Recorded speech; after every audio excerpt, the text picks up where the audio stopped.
Great. Well, welcome everyone.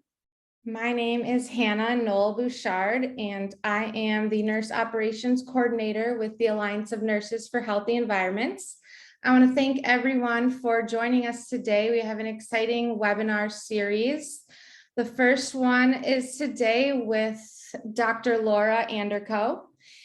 She is with the Mid-Atlantic Center for Climate Change and Children's Health. And I'm going to let Laura introduce herself and get started.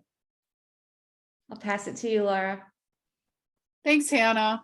Welcome, everyone. We have a large number of people that registered, so we're going to give it a couple more minutes before we start the slide presentation. But I did want to just share that today's webinar is one of two webinars that'll be presented next week at the same time.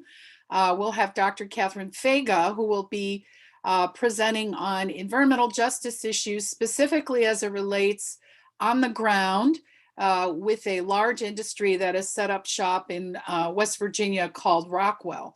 And her work with Rockwell and particularly looking at people's health as it relates to heavy metals will give us an insider's look in what it takes to build coalitions and to be on the ground doing important work to fight polluting industries.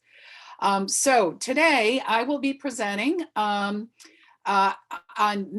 basic topics related to environmental justice. So for those of you that maybe aren't familiar with EJ, I will give you a little historical background, and I will also talk a bit about climate change and climate action. We know that there are groups that are impacted disproportionately,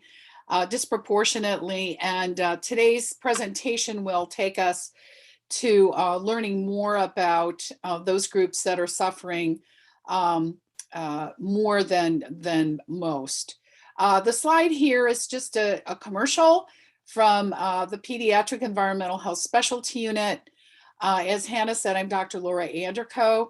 I'm currently co-director of the Mid-Atlantic Center for Children's Health and the Environment. It is a Region 3 PEHSU, or Pediatric Environmental Health Specialty Unit.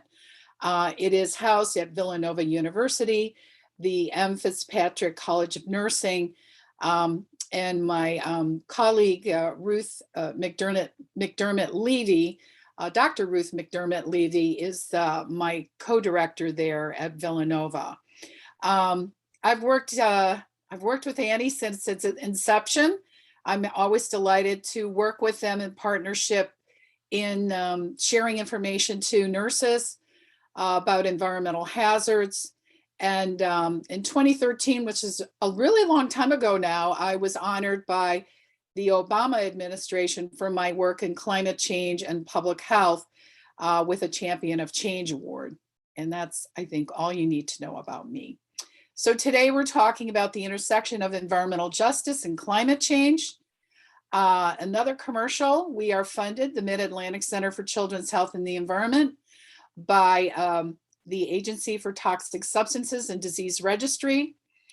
We were the first nursing regional center run by a nurse. There are now 2 out of the 10 that are run by nurses. Traditionally had been run by physicians. The US EPA also supports our work, and the American Academy of Pediatrics is a national program office that coordinates all of our efforts. Here we are. This is a map of the Pediatric Environmental Health Specialty Units, Region 3. The yellow colored part of the map is where we are housed. There is a PEHSU wherever you live, including Puerto Rico and the Virgin Islands. And all you have to do is go to PEHSU.net and find out your local center if you have a question in regards to anything related to reproductive or children's environmental health. This is our webpage, and in the right bottom corner is our toll-free number, as well as our email address should you have any questions. So today's session is going to be eligible for 1 CE for nursing. And so these objectives will be emphasized throughout the talk. Number 1, we're going to define environmental justice. 2, we're going to describe how communities of color and indigenous populations are at increased risk for health issues associated with climate change. And 3, outline at least 3 resources for health professionals, specifically nurses, to advance climate justice. So, defining environmental justice. According to the US EPA, and I have to say this is the most widely used definition nationally, is that it is the fair treatment and meaningful involvement of all people in the development, implementation, and enforcement of environmental laws, regulations, and policies. Okay, what does that mean? When we talk about fair treatment, it means that no group of people should bear a disproportionate share of the negative environmental consequences resulting from industrial, governmental, and/or commercial operations or policies. And today we're going to talk about how groups such as communities of color and the indigenous populations are unduly burdened. Meaningful involvement is an important part of this definition. It talks about people having an opportunity to participate in decisions about activities that may affect their environment and/or health, that they can contribute and influence regulatory agencies' decision, meaning the EPA. Their concerns will be considered in the decision-making process, and the decision makers seek out and facilitate the involvement of those potentially affected. So overall, when we talk about environmental justice, it means that everyone has a fair chance of living the healthiest life possible. So a little bit of history. We don't go that far back when we look at our country's history and its focus on environmental justice. In fact, it wasn't until the late 1980s, early 90s, when the EPA created the Environmental Equity Work Group. And that work group really was a result of, if you can see to the left of that blue line, West Harlem Environmental Action, or We Act, was founded. Prior to that, there was dumping in Black communities, and there was a lot of protesting as a result of that. So in 1990, the Environmental Equity Group was created to address allegations that racial minority and low-income populations were bearing a higher burden of environmental health risk. This group produced a report in 1992, and with one of the recommendations to create an Office of Environmental Equity. This was renamed to the Office of Environmental Justice in '94. Unfortunately, during the Trump administration, early on, that first 6 months, he moved the Office of Environmental Justice to the Office of Policy, and so there's no longer an Office of Environmental Justice. This is President Clinton on February 11th, 1994, writing an executive order that mandated that all federal agencies would consider environmental justice standards in their operations. So climate change, justice, and health. I'm going to focus on children's health because that's what I know, but we will talk about everybody because we're all impacted. Children are more vulnerable because their bodies are still developing, their lungs are still developing, the alveoli aren't even developed until the age of 18. So when we talk about health impacts, children stand as being incredibly susceptible to these climate changes and negative health impacts. This chart comes from NOAA, and what we can see is a huge increase in the temperature in the 48 states, the US. And what it's showing us is honestly what we're feeling, which is it's hot, much hotter, many more days. It is leading to droughts in the Southwest and increased precipitation in the Northeast. I live in Northern Virginia, and we have seen rain every single day over the last week. There's climate change reasons for that. And we're seeing wildfires out west. There was an article today. This is dated August 4th, but I read it in the hard copy of the Post today. We are seeing the Senate talking about legislation to make the people who created this problem accountable.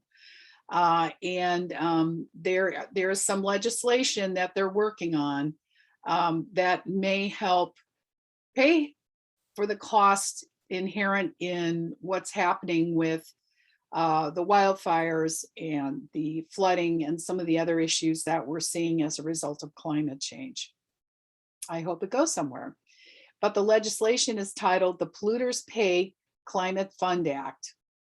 So it's directed towards those companies that are fossil fuel extractors and oil refiners. I use this all the time, partly because it's animated, but mostly because in a short period of time, we can't talk about all of the health effects that we see with climate change. What it does show is in the middle, there is a series of rising temperatures, more extreme weather patterns, rising sea levels, and increasing carbon dioxide levels that can create a series of changes in our environment, whether it's air pollution, whether it's increasing allergens, changes in vector ecology. All of these then can lead to a whole series of health issues. This was created a few years ago now by the CDC. And one of the things that you may recognize is that there are some things that are not on here. This is not comprehensive, and it was created before some of these other diseases came to be, such as if you're looking at changes in vector ecology, Zika. And so as time goes on and as our climate continues to change, we're seeing increases in the variety and the severity of some of these impacts on human health. So we're also seeing an increase in obviously asthma and allergies as the heat goes up, air pollution goes up, or the air quality goes down. And that's particularly relevant in urban areas. We're also seeing an increase in water scarcity, and in some places flooding, depending on what part of the country you live in or what part of the world. So keep in mind that health impacts as well as climate changes are very regional. And our negative health impacts are a direct result of what's happening to our climate where we live.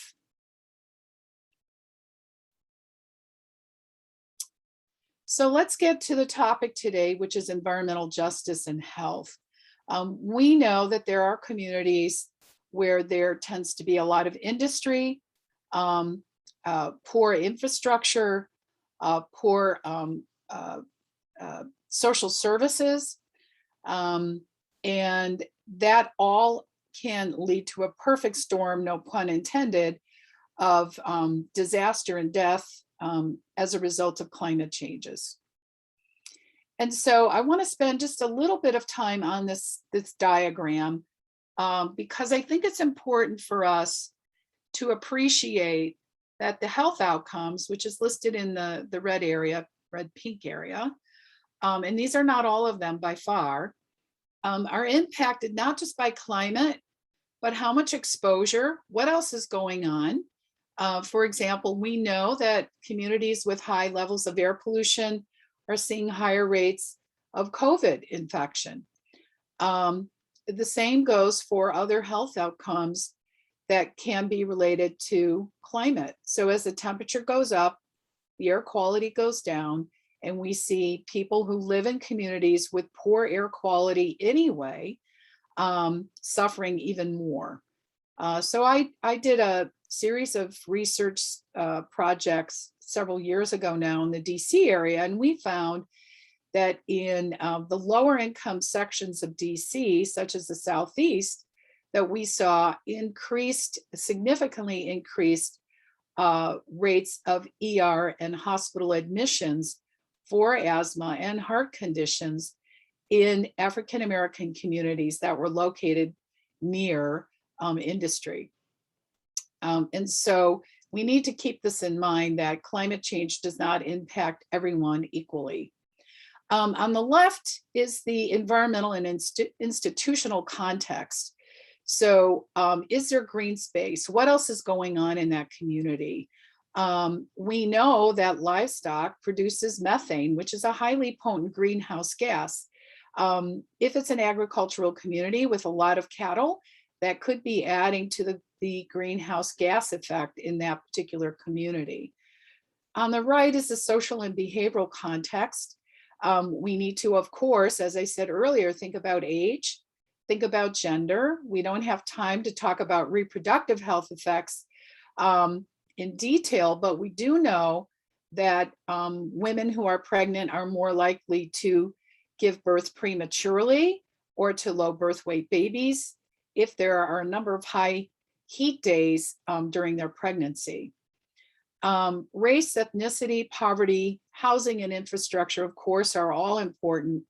If you don't have anywhere to go that's cool, then you're going to be more likely to suffer from heat-related illness. Issues related to just being informed of where there might be a cooling center, discrimination against your community in a variety of ways, whether it's where your home is placed or where it's situated to healthcare access, and pre-existing health conditions that can add to one's burden of disease on top of what's being created by climate change. So I share this slide every so often to remind me, back in 2010, there was an EJ conference held in New Orleans shortly after Katrina hit, and there was a social justice bus tour, and they took us through this neighborhood. New Orleans was quite proud of it. It was the first African-American community, brick homes, their own school. And shortly after people started moving in, they noticed animals getting sick with cancer, then children started getting sick. And then they did a search of records and found that this community had been built on what should have been deemed a Superfund site with materials from an old hurricane, toxic materials. And their actual day in court to sue the EPA and the government was the day Katrina hit. And so these homes not only sit on a toxic site, but they were also destroyed, many of them, or damaged by Katrina. And therefore, they really couldn't sell their homes. They had nowhere to go. So there were a number of people still living in this neighborhood. In fact, in the distance you could hear the marching band, and it was really quite a poignant moment for me, and really just made it very visible and tangible. And indeed, this was the street sign of that block. Another group that is disproportionately impacted is the Native Americans or the indigenous populations. This is a Quinault tribal member, Larry Ralston, who stands on the beach at the Quinault Indian Nation Reservation. It cost them, and I'm going to make sure I got this right, $60 million to relocate this tribe. And this is a result of flooding that started back in 2014. And it became impossible to live on their tribal lands.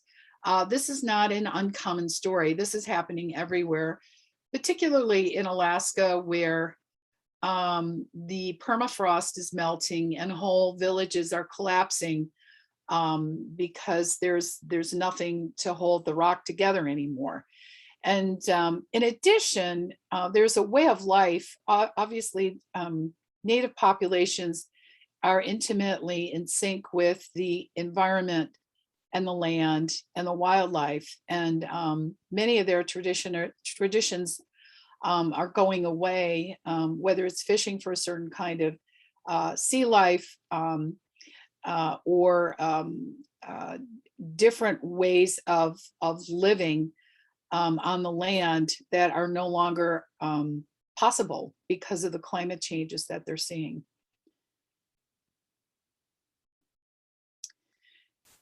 So how do we get to justice? What do we need to be doing? And how do we address climate change, which is such a huge problem? There's not one single way to address this. It took us many different ways to get to this point. There are two primary strategies. The first is mitigation, and the second is adaptation. And when we're thinking about mitigating or preventing greenhouse gases, we can use this wheel to build our programs and our policies, because in order to mitigate climate change, and we need to mitigate greenhouse gases, right? And so those are produced in a variety of ways, primarily through transportation, but also how we cool our houses, heat our houses, how much tree cover do we have? The environment has a big impact. We know that by cutting down the rainforest and even trees in the US, trees are carbon sinks, right? So they like that carbon dioxide that is one of the major greenhouse gases. If we don't have plants that'll take that in, then it's going to be available in the air to increase the heat and make it more detrimental to our way of life. As far as adaptation, this circle is also important. So when we started adapting several years ago now, I remember being in the Children's Health Protection Advisory Committee probably about 15 years ago now, and there was still hope that we could prevent climate change through a series of policies, which unfortunately never unfolded, and that we wouldn't have to adapt. We are actively in the adaptation mode. Those of you living on the coastal regions know that they're trying to shore up the coast. In Miami, they're building the whole city several feet higher because of the king tide that comes in. We're looking at the wildfires in the West and how best to contain those wildfires. So we're already trying to adapt, sometimes better than other times, but we also know that in our adaptation, that building better environments are the way to go. So there's a big movement towards planting more trees, keeping the large trees from being cut down, and also creating spaces where we let nature do its thing. For example, in wetland areas, instead of draining those and building houses, let the wetland become the buffer for hurricanes and tropical storms. This circle is surrounded by the outside arrows, which is back to what we said in the beginning of the presentation, advancing meaningful community engagement. So anything that we decide, or we maybe have a great idea to do, we need to have the people who are living in that area and impacted at the table at the very beginning. We may decide that we want to go left instead of right or right instead of left, based on the input that we get from the community. Nurses are really good at this. I'm going to share a couple examples of how this can, or how we have done that through the Mid-Atlantic Center for Children's Health and the Environment. Communities trust nurses, and it's important for us to speak out and to work with communities and making plans to adapt to climate change. And the bottom arrow looks at building broad partnerships. So oftentimes in this circle, we focus on the health sector, right? That's what we know. But the reality is that that's just a small piece of the bigger circle.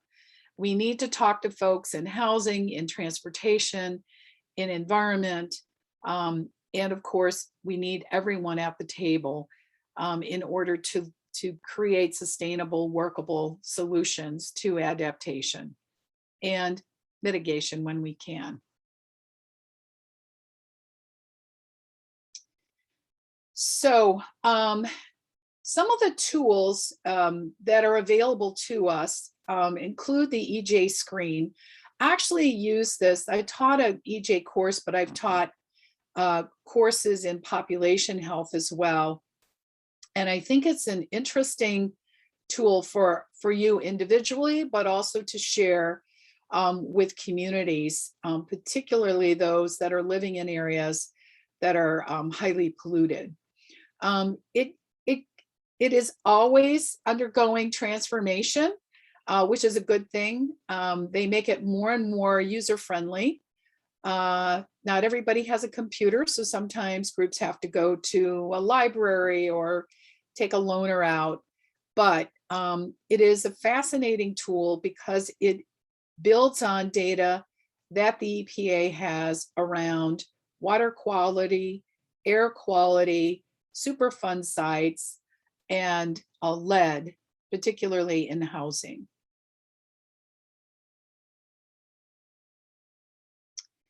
So this is a map of a community. You can see that there is something at the very top right-hand corner in very tiny print that says EJ index. And so we can create this index to find out more specifically where the greatest risk is in a community for a particular contaminant. This particular one is looking at hazardous waste proximity, but there are a number of items that you can look at through this lens. So air quality is one area, particulate matter 2.5, ozone.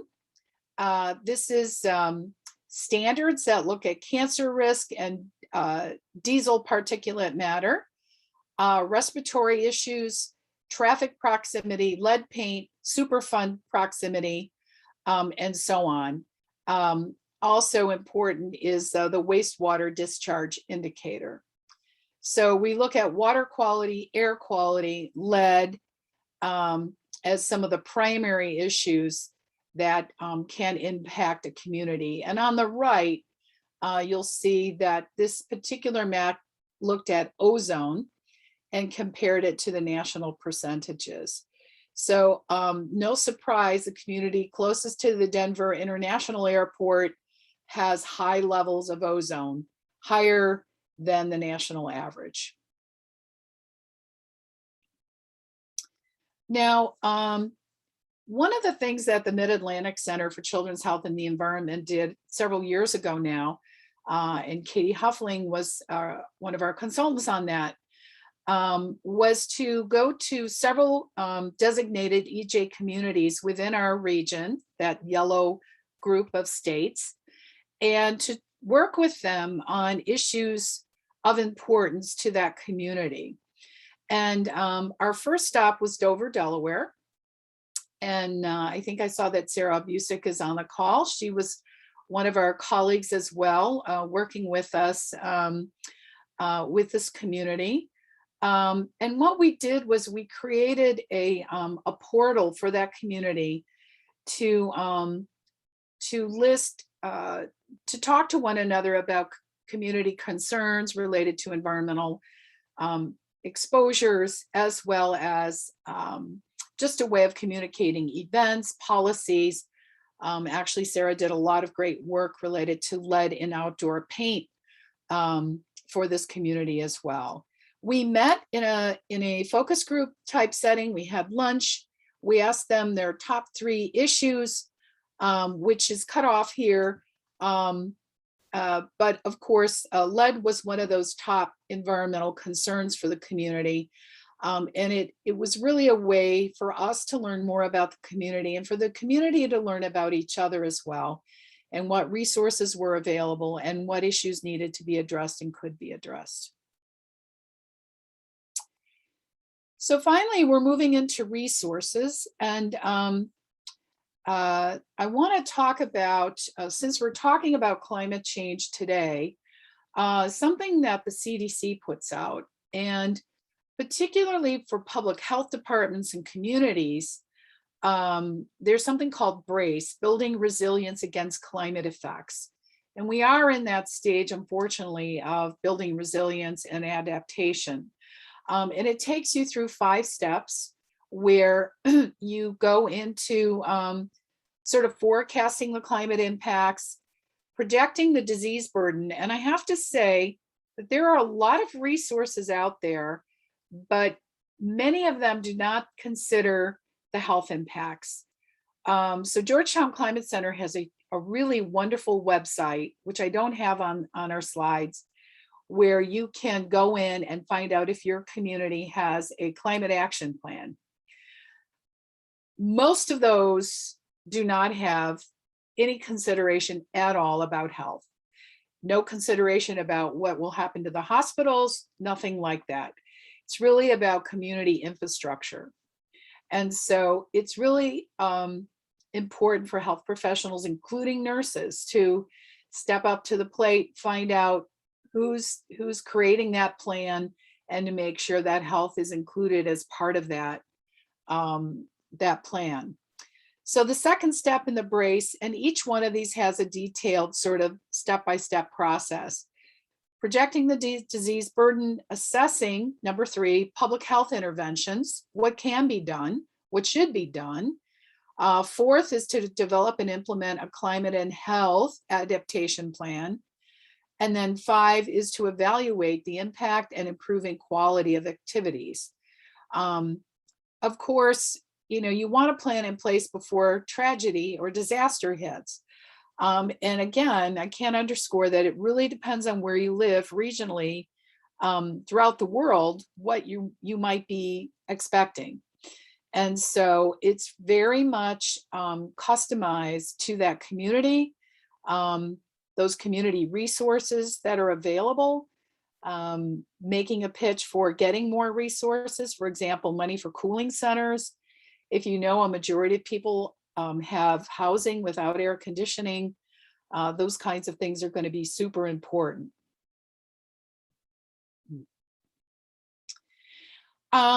For those of you in hospital settings, there's something called the Community Benefits Program, or Act. It's part of the Affordable Care Act. And on this website are a variety of really interesting ideas that hospitals have instituted. So for those of you that aren't familiar with the community benefits, the Affordable Care Act dictates that every hospital does a community needs assessment and then implements a program based on the needs found. These are for nonprofit hospitals. So any of that profit margin should be rolled back into the community. And a community benefits program is how the hospital takes those profits and gives them back. The Catholic Health Association, that's why that website is chausa.org, has done a lot of work in this area. Julie Trocchio, who is also a nurse, heads up that program. and has been the leader in creating webinars and videos to hospital personnel to teach them about various ways that the community can benefit through improved environmental action. It could be tree planting, which has really taken hold from many hospitals, to creating farmers markets, so locally grown food, so the food isn't, trucked in from, hundreds of miles away, things like that. Electric transportation, all sorts of things to benefit the community and benefit the environment at the same time. There's something called the U.S. Climate Resilience Toolkit. And there has been for a long time ways that the healthcare sector can build resiliency. And if you go into this website, you'll see on the right of the slide here a variety of topics. So maybe a hospital is going to build a new unit or a new building addition, and there's ways to take into account ecosystems, energy, things like that. Or if they're rebuilding after a disaster. And so there's some hospital pictures where, a tornado came through and they've rebuilt with wind resistant windows and issues around to prevent flooding. And the generators are moved to the roof instead of underground, because people that rely on life support will not make it if the generator's underwater. So there is a book put out by HHS called Primary Protection: Enhancing Healthcare Resiliency for a Changing Climate. Another group is Healthcare Without Harm, who does a lot of work in this space. And this is just a snapshot of what's inside this toolkit. Each one of these steps has, it's animated, and you go in and it'll tell you exactly everything, checklists and everything that you need to think about. In particular, step 2 is looking at vulnerability and risks, particularly for community residents. And so here's just a sample of some of the questions that are asked in particular. And it goes on to specifically ask about populations at greatest risk. The other thing that this U.S. Climate Resilience Toolkit has is a section on tribal nations. And it goes into detail about some of the key issues that tribal communities are facing, whether it's water quality, water security, food sources, housing, and ways that we can partner with these populations to help literally shore up their communities and work with them. It's a really useful tool, and one of the things that keep in mind that there are reservations, but there are 567 federally recognized tribes that may or may not live on a reservation. And during COVID, I think the plight of the indigenous populations was made pretty clear because many of them don't have running water. So we were saying, wash your hands, do this, do that. They didn't have running water to do that. And there were a lot of circumstances where tribal communities were at much greater risk for the spread because of the lack of resources that they have. Another resource for those of you in hospital settings is Climate Action, a playbook for hospitals. This was produced by a healthcare climate council, and all of these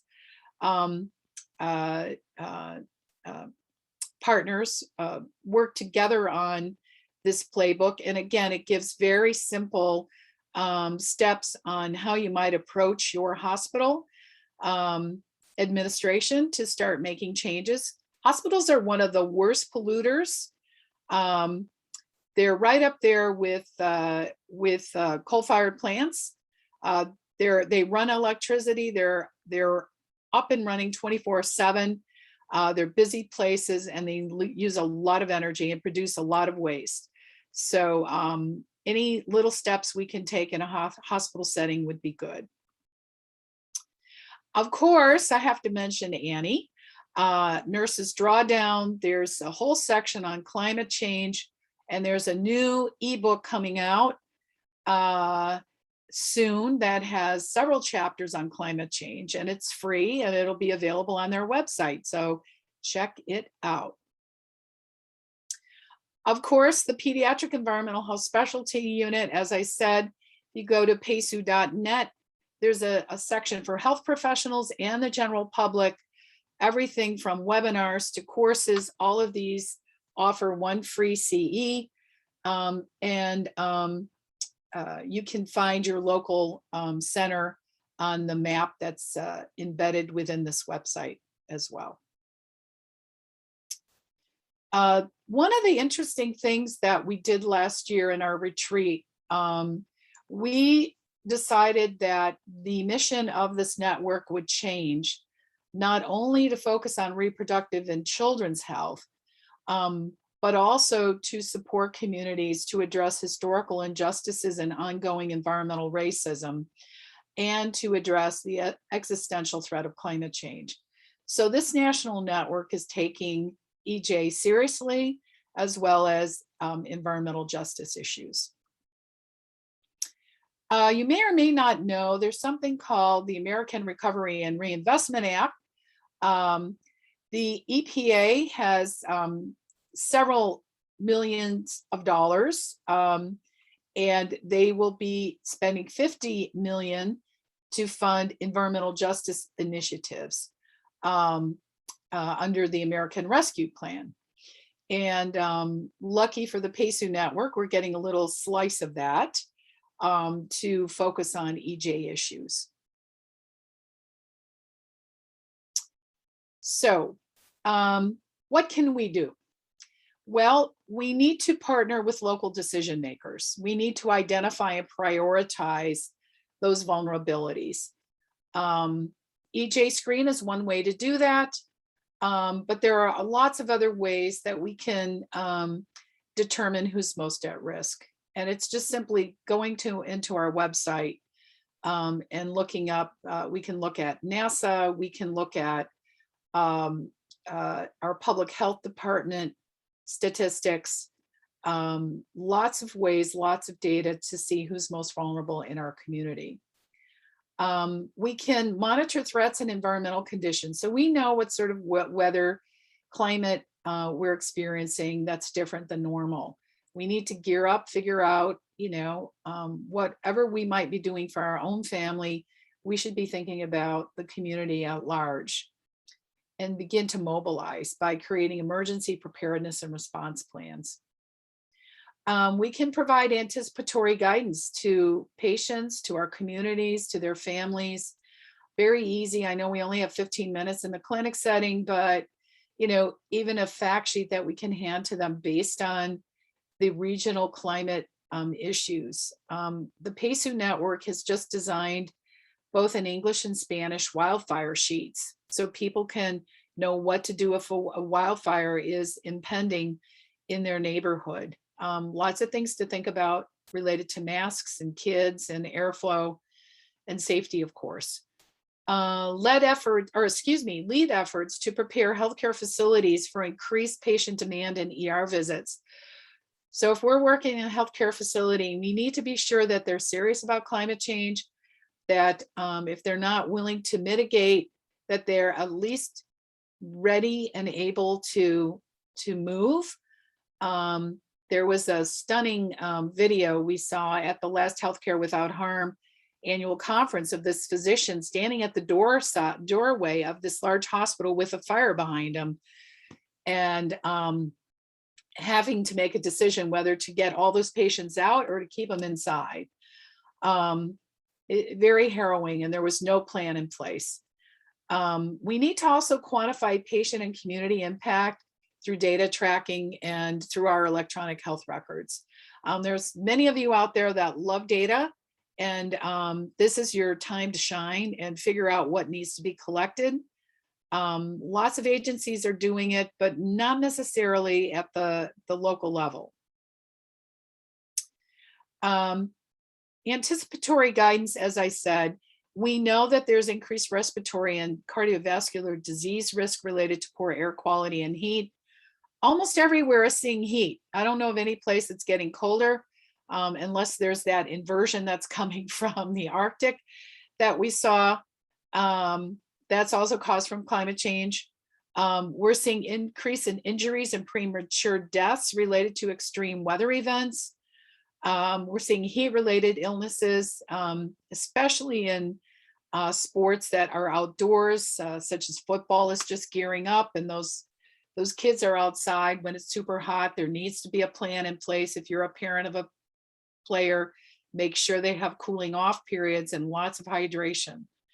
Food and waterborne illnesses and vector-borne diseases, we're seeing an increase in that. We're seeing tick related diseases increasing, especially, as well as mosquito borne diseases.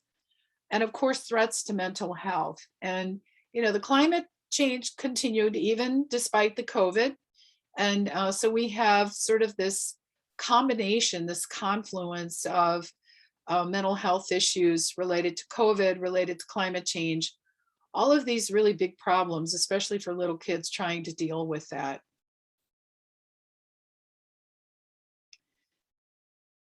We also need to inform, educate, and engage with the public. We need to stop naysayers that don't believe in climate change.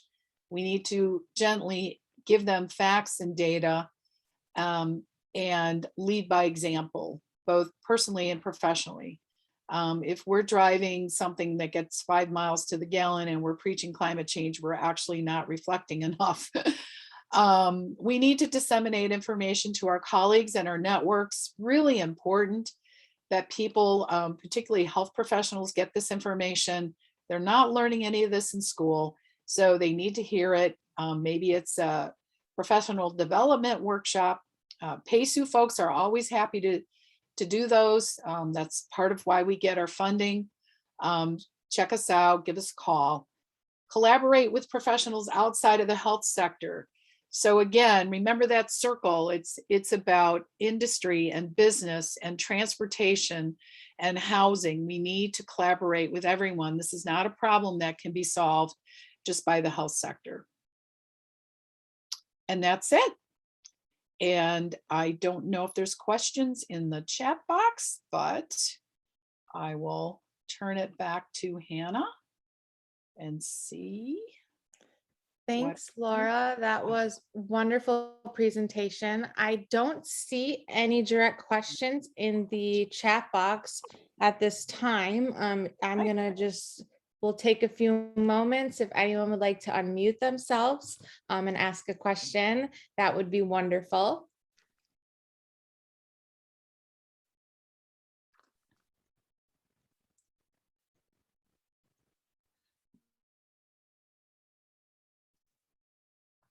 There's a lot I of was information. wondering, Laura, if you could talk a little bit more about how we as nurses in our tons of different practices, you know, we might have pediatric nurses or school nurses, someone on a cardiac unit.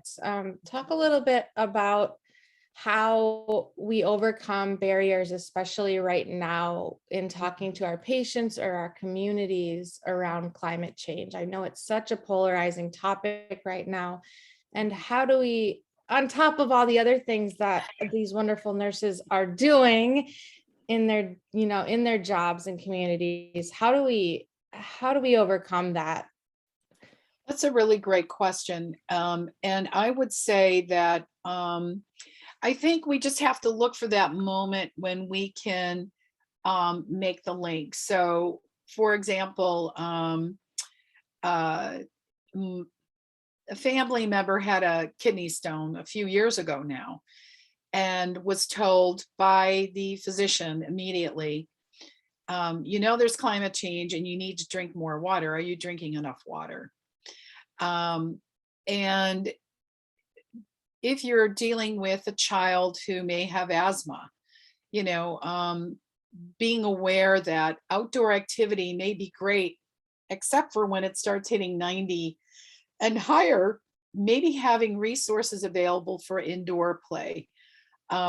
There's for school nurses, there's a great program called the EPA Air Quality Flag Program. And actually our center has flags to give to school nurses that might be interested. But you put the flag up, and if it's a bad air quality day, the flag would be yellow or orange or red or purple. And then everybody knows that little Johnny with asthma probably shouldn't be outside, right?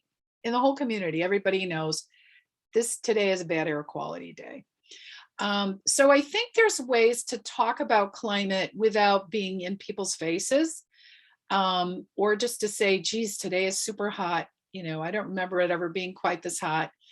Keep in mind that, you shouldn't be outside for long periods of time without a hat, without sunscreen, because the weather's getting warmer, etc. Some people want to know what they can do, and you can give them some tips. One of the things I didn't cover was, beef consumption does add to climate change, right? Because of the methane produced. So even if people go meatless one day a week, they're helping mitigate those gases, and they're protecting their heart. And so if you're a cardiovascular nurse, you can say, listen, it's better for you to eat plant-based meals. Here's a list. If they put their nose up, say, well, and you're also helping the planet, and here's why. You just slide it in there without preaching or pointing your finger. But it's a really, really good question.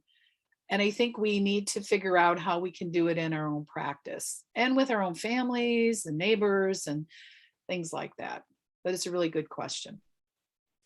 Thanks, Laura. I really like that piece about storytelling and how that really helps connect with people.